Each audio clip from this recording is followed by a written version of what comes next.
Please note, all inbound calls are recorded. If you do not agree with this, please hang up now. Thank you. Hello, this is Dean. Hello, that's Rob calling from Fasttrack Reclaim. Is it possible to speak to Dean Rick, please?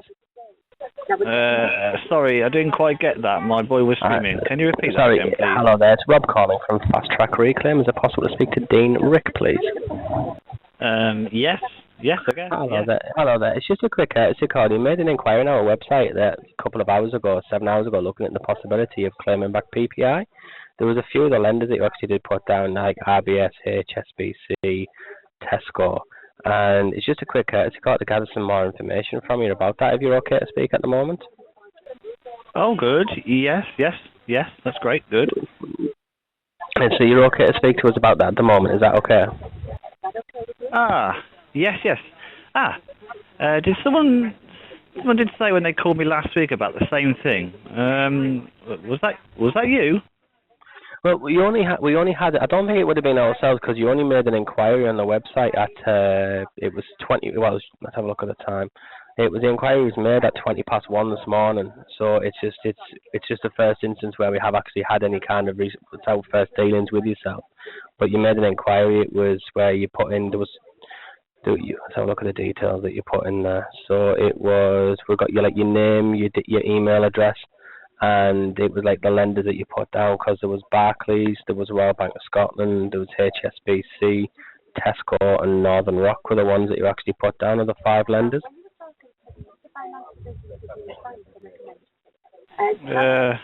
Sorry, I've forgotten. What was your name again? My name's Rob. Well, it's funny you should call, really. My third eldest, Chris, he was talking about something like this just last week. He helps me and his mum with a lot of things. He's very smart, I'll give him that. Well, he was the first to go to college, and he passed with merits and MBQs, in plumbing, electrics and that. We're all quite proud of him here. He said really that I should look into something like this. What more could you tell me about it, please? PPI itself, it's something that a lot of people, and me myself included before I started working here, thought it was just about banks, but it's obviously to do with like loans and things like that.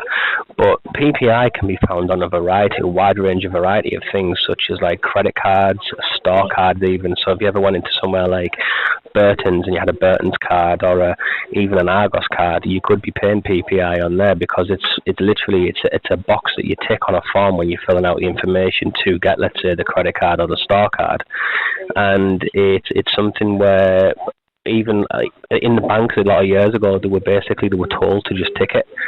So it's something where a lot of people, where you were getting your monthly statements through, let's say, where you were looking into them, you were actually paying PPI on that. So it can even be found on overdrafts as well, where a lot of customers didn't know, and it's actually costing the banks millions and millions of pounds now, because there's that many people that have paid it without knowing that they've paid it.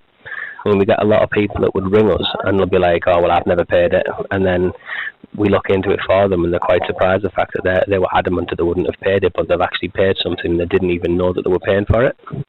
So we would do all the work on your behalf. What we would do is we'd send some information out through the post to you, where we can only act on your behalf if you return the information, because in the information that we send out to you is in there what's called a letter of authority. It just gives us your permission to check as to whether you've paid PPI or not. But if you don't send that back, then we can't act on your behalf. But so it's good for you to know that, like I said, even though we have spoke to you on the phone, we can't do anything until you send us the information back to us. I'm sorry, I didn't quite catch that. The line went a bit quiet. Can you say that again, please? Yeah, of course I will. That's not a problem. PPI itself, it is something that it can be found on a wide range of variety of things. So it can be done through credit cards, such as all credit cards, platinum credit cards, normal credit cards, done through store cards, such as like a Burton's card or an Argos card, and a lot more cards on there as well. And it would be mortgages and also found on loans as well. Sorry about this. Again, my hearing isn't great. No, that's fine. Sorry, I've got a croaky voice as well. It's like I said, PPI itself. It is found on a wide range of variety of things. It's just found on such things as credit cards, store cards, mortgages, and loans. And it's also found on overdrafts as well. So if you've ever had an overdraft on a bank account or anything like that, then there is a possible chance that you may have paid PPI in there as well. But we don't have any timescales on how far we can go back. Right, and like I said, what we'd need to do, the only thing that when we look into these kind of things for a customer, what we do is we can only act on your behalf. The information that we send out to you is included in there is a letter of authority, and what that does, that gives us your permission to check as to whether you've actually paid PPI or not. Now, without you sending that back to us, we can't act on your behalf, but it's comfort to know that although we are someone that, like I said, you've made an inquiry on the website and we've sent you some information out, we can't do anything until you return that information. Now, if you choose to return it, then like I said, we would keep you updated all the way through.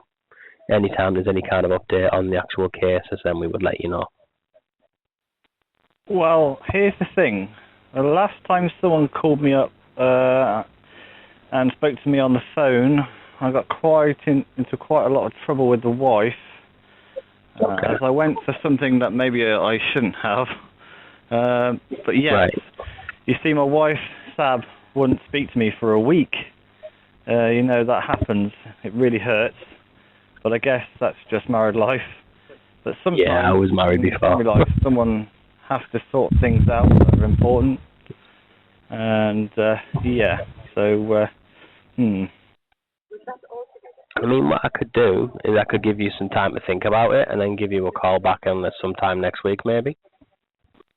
Well, since you put it that way, you've been very friendly, polite, and straightforward with me here. Hello? Are you there? Hi, I'm here. I'm here. Yeah, I'm listening. Yeah, I'm listening. Hello? Are you there? Hi, I am here. Can you hear me? Hello? Oh, goodness. Oh, yes. Sorry, I can hear you now. Sorry, I've had a few issues with this damn phone. No, it's okay. What were you saying again just a minute ago? What I mentioned was if it was something that you were wanting to think about, then I can give you a call back at some point next week and to see how you feel about it. Because if you are wanting to speak to your wife about these things, then, like I said, it's something that there's no pressure with regards to this at all.